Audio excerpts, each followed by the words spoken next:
最近我周围蛮多人经常提到大环境不好，找工作越来越难了。那我去看了一下美国的失业率，结果发觉这个数字还好，4%点多，5%以下就算充分就业了。那照道理说找工作应该不算太难。但是我再查了一下美国的职位空缺，才发现这个数据实在是太难看了。其实我们看真实就业状况的时候呢，光看失业率还不够的，因为像是兼职啊、送外卖这些都不算在失业人口里面的，要结合市场上有多少岗位在招人一起看才更加全面。那结果发觉美国这边招人的岗位从22年的3月份一路下来，到现在少了40%，等于说市场上已经少了差不多一半的岗位了，那工作怎么可能不难找呢？上一次出现这种情况还是在20年疫情和2008年金融危机的时候，那你说这是不是说明经济真的要出问题了？然后我就赶紧仔细研究了一下，发现呢情况不是太糟，但是也没有好到哪里去啊。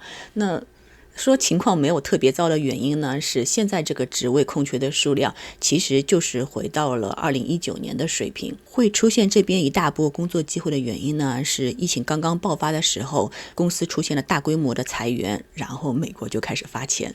给个人就直接发了3轮的支票，分别是1200、600和1400。企业这边呢也有 PPT 公司保护计划，就是拿去发工资的贷款可以不用还的。光是这一项就花了2.2万亿美元，再加上各种小公司、地方政府、行业补贴，前前后后差不多花了10多万亿美元。你说都这么补贴了，公司还不拼命扩张，反正工资都有可能不是自己掏钱，市场上的工作机会呢就一下子翻了一番。那个时候找工作特别容易，随便投个简历就有人联系你，跳个槽工资就涨20%，再跳一次还能再涨25%。但是这种好日子呢也就维持了不到2年时间，美国这边的通货膨胀率就直接飙到了9.1%。美联储知道自己钱撒多了，就赶紧加息，结果公司就发现补贴花完了，低息贷款也没有了，但是呢却招了一堆的人，就开始慢慢的减少岗位。所以说这一波的高峰和之后的下滑，其实就是政府发钱和美联储加息的结果，和2008年这种全球性的金融危机不是一回事情。那这么看来的话，其实就还好，现在的岗位数量呢，也就是回到疫情之前的状态，大家照常过日子就好了。但是问题是，这会不会再继续往下掉呢？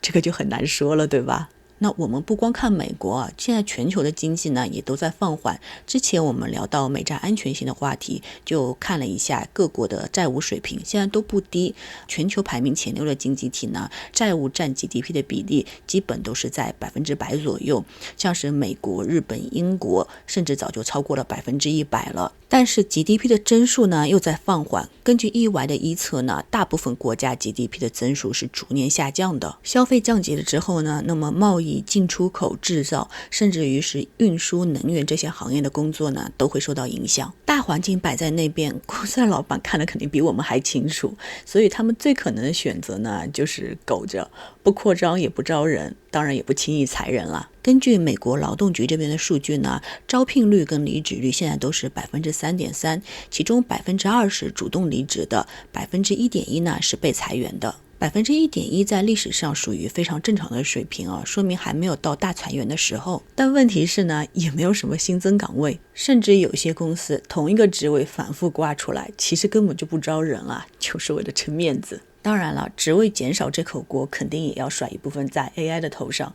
AI 的发展确实很快啊，已经替代了很多初级的岗位，像是客服、法务助理、数据录入、初级程序员，这些重复性强的工作呢 AI 基本上都能干。现在还流行什么一人公司，靠几个 AI 的工具就可以顶一个小团队。但是矛盾的点在于呢，高端的岗位反而更加缺人，比如说是机器人学习工程师啊、网络安全专家、云架构师、芯片设计工程师，这些岗位动辄就是100万美元的年薪，还招不到人。所以现在就业市场就变成了有稳定工作的还好，那正在找工作的人呢，尤其是那些想要做入门岗位的，难度就比以前大很多。这么看下来，全球的大环境不太好，企业呢也冻结招聘，很多初级的岗位呢又被 AI 替代。那这种情况下，要说有什么建议呢？我觉得最重要2个字就是求稳了。工作上面，如果说你已经有一份稳定的工作，那就不要轻易跳槽了。当然了，也可以趁这个机会学点新的技能，